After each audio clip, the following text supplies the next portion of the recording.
باقاعدہ امام اہل سنت نے کسی ادارے میں رہ کر تعلیم حاصل نہیں کی، آپ ہی کے پاس تمام کتابیں پڑھی، اور فراغت کے بعد آپ دہلی چلے گئے کچھ تصنیفی کام کے لیے۔ اس وقت لکھنؤ کا ماحول یہ ہو گیا تھا کہ یہاں کی شیعت، رافضیت بڑے قدم جما چکے تھے، یہاں تک کہ جن کا نام اہل سنت ہے وہ بھی اس کے چپیٹ میں آ چکے تھے۔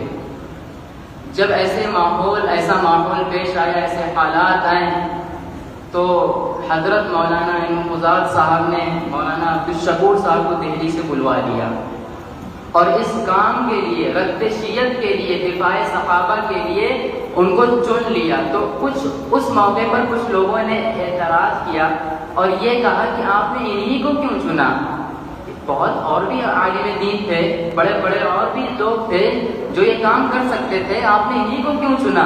اس وقت مولانا انقضاض نے کہا تھا اس معاملے میں مولانا عبدالشکور ہم اہل سنت کے امام ہیں، وہاں سے یہ لقب آپ کو مل گیا امام اہل سنت کا۔